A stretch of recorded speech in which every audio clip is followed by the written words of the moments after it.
gosh, I need to hurry my ass up with this video. I've literally been getting ready forever, and like I have like a full outfit on, and even as I'm doing it, like I changed pants twice, and I'm like, why am I even wearing pants? No one's gonna see them. And even though I rationally know that, I still continued to get dressed up like I was actually going somewhere. Okay, so ENFJs, or if you are interested or know someone who's an ENFJ, today we're going to be talking about how you do everything based on your Myers-Briggs personality type. So, quick funny story, the first time I took the test a long time ago, I tested as an ENFJ. Now, there's a couple reasons I think I tested that way. Number one, like when you're younger, you know, you have more energy, so plus being extrovert is the norm. It's the societal norm. So I think I like subconsciously wanted to be an extrovert, and I was very codependent, so I didn't realize how important my alone time was to me because I didn't want to be alone at the time. But to give myself a little bit of a break, I am an INFJ, and we're known as the extroverted introverts. So, but we do have a lot in common with ENFJs. So we're going to be talking about your personality type. So yeah, let's get into it. So we, you know, there are some websites that say, and I believe Oprah is an ENFJ, but there's some that say she's an INFJ, and there's some that say she's an ENFJ. And it's like, no, we want Oprah, we want Oprah. Like, I want Oprah, but like, I believe she's an ENFJ. So, let's get into how you do everything based on your cognitive functions and being an ENFJ. Alright, here's what each personality type does at a party. So an ENFJ frantically scans the room for anyone who looks lonely, then introduces him or her to every single person at the party. What each personality type looks like as a friend. So in ENFJ, as a friend, the wise mother hen who's there come hell or high water, but isn't afraid to give you tough love if ever and whenever you need it. Here's why you're still single if you're an ENFJ. The reason is you're single because you smothered the crap out of your last partner. You genuinely did not have anything left to open up about. You'll get into a relationship when you go on The Bachelor and win. I can definitely relate to that though. The most attractive thing about being an ENFJ is, your attentiveness. Yes, your primary cognitive function is extroverted feeling, which means you can feel and are always concerned with how everybody around you is feeling. You have this very specific ability to look someone in the eye and make them feel as though you're staring straight into their soul. The presence and introspection that you bring to the table is a rare gem, and it's unnervingly attractive. So here's how to attract an ENFJ. Act like the stereotypical bad boy, but show glimpses of deep emotion. They'll clamor to figure you out and bring out the best in you.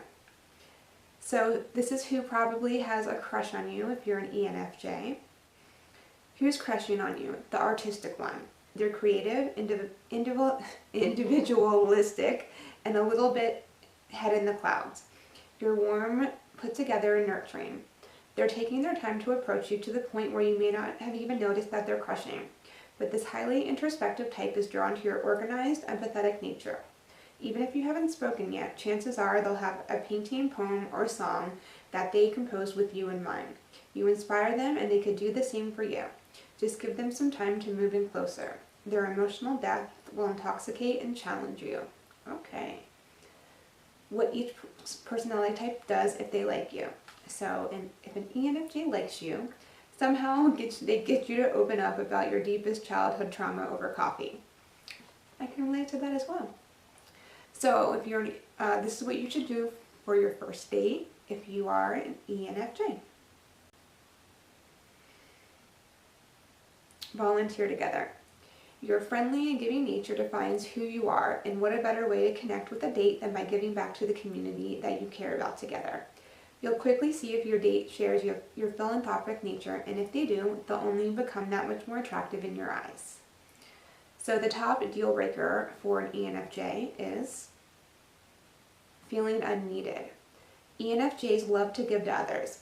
This generous type serves a well of wisdom and support for those around them, and in a relationship they thrive on feeling needed. If the ENFJ's partner refuses to open up and share their struggles with the ENFJ may feel as though they have no purpose within the partnership. And that perceived lack of purpose will be romantically unsatisfying to the ENFJ, who will likely elect to leave the relationship. The best thing about dating an ENFJ is they will listen to your deepest, darkest secrets and love you even more for them. So this is what an ENFJ does after a breakup. They throw themselves into full-on future planning mode to distract themselves from their feelings until they're ready to move on to the next relationship. So this is what an ENFJ was like as a child. The child whom everyone in their class referred to as their best friend. Here's who you were in high school. If you were an ENFJ, you were the valedictorian. Close girl. You were well-liked, high-achieving, head of several social committees, and you probably planned prom. You were the person everyone else's moms asked them why they couldn't be more like. Oh my gosh. So this is what you do in college if you're an ENFJ. You somehow get straight 90s while also running several campus clubs and maintaining a serious relationship. So as an employee, an ENFJ is either the official HR director or the unofficial HR director. They spend the majority of their time at work making sure everyone else is feeling safe, happy, and respected. So this is what you do when you're sick. An ENFJ maintains their commitments with a sunny face, not wanting to burden other people with their sickness, and then goes home and crashes hard. So on vacation, an ENFJ spends the trip resolving group conflicts and ensuring that their travel companions are enjoying themselves. So this is what you're secretly smug about as an ENFJ, knowing what's best for everyone because they're wiser and more emotionally savvy than the other types. What each type does when they're angry and what they should do instead. So for an ENFJ, what they do, if slightly angered, retreat to analyze the situation. If greatly angered, attacks the opposing party with cruel personal truths about him or her. What they ought to do instead, recognize the subjective nature of their anger and keep an open mind to the opposite party's point of view while discussing the issue. Alright, I see you. So this is the bratty behavior you need to check yourself for. So ENFJs, you need to check yourself for interfering with people's personal lives. ENFJs want nothing more than to help their friends make the choices that are best for them.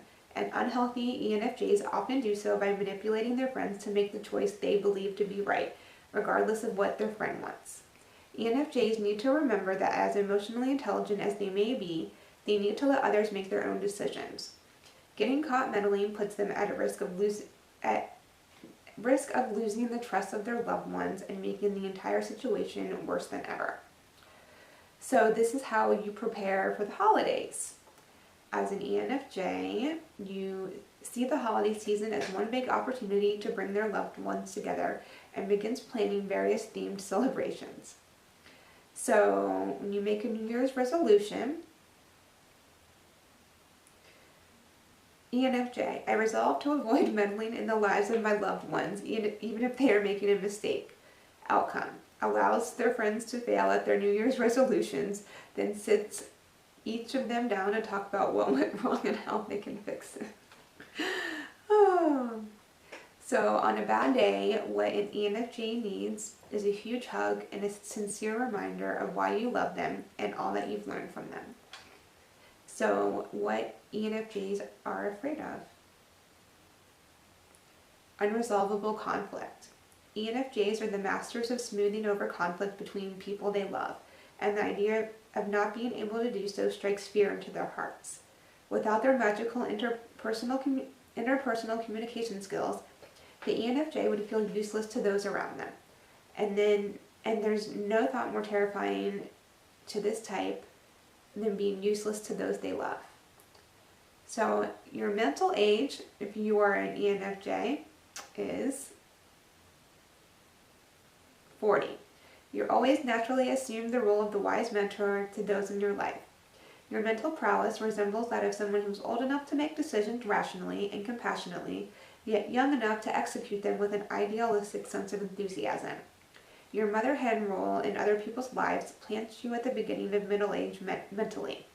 You have a youthful energy backed up by an undisputable well of wisdom. So this is how you're likely to die if you're an ENFJ. Meets another ENFJ and accidentally crushes each other from hugging too aggressively. Alright, the definition of hell, if you're an ENFJ, is your loved ones are in dire need of guidance, but every piece of advice you give them inadvertently makes things worse for them. And then your definition of heaven, a world in which everyone listens to their counsel and is infinitely happier as a result. So this is what exhausts you. Impersonal reasoning. ENFJs understand, perhaps better than any other type, that we are all connected. Asking them to take people or emotions out of a decision is borderline impossible for this type. They automatically perceive how any given situation will impact everyone involved. If they are asked to reason in an impersonal manner for an extended period of time, this type will become quickly drained. They live to help, motivate, and care for those around them, not to reason them out of the picture. So this is how to motivate an ENFJ. Tell them you need guidance to help get it done. ENFJs aim to serve as all-knowing mentors to those around them. The number one way to motivate them is to act as though their guidance is essential to accomplishing a given task or project. They'll jump at the chance to teach you what they know and help you reach your target. So this is kryptonite to an ENFJ. The urge to interfere. ENFJs are highly perceptive individuals who usually have a keen grasp on what is likely to help or hinder their loved ones. As a consequence, they often feel compelled to intervene in the lives of their loved ones, perceiving themselves to know what's best for them. This can not only lead to tension and conflict if the ENFJ is not careful, but it will also exhaust them to the core as they try to care for everyone else around them at all times. The compulsion to help those who are struggling is the ENFJ's personal kryptonite. So I definitely notice a theme. This is your superpower. Leadership. Perhaps more than any other type, ENFJs possess the unique ability to rally and win over others. Their natural confidence and people intuition allows the ENFJ to emerge as a natural leader in most situations. If they were superheroes, the ENFJ's superpower would be persuasion and guidance. They have a natural inclination to lead others to greatness. This is what we forget to thank ENFJs for. Thank you for helping us to realize our own greatest strengths. And the last one, it's actually the first one in this book, but I leave it till the end because I think it's like most interesting. Not most interesting, but I think it's pretty interesting. So this is where you should live, ENFJs. Florence, Italy. That's very similar to mine. Mine's Paris, France. Alright, with all of the charm but less of the chaos of most Italian cities, Florence's delightful streets practically beg for ENFJ invasion. The quaint streets and comfortable neighborhoods allow for close-knit communities to form, which is a priority for an ENFJ.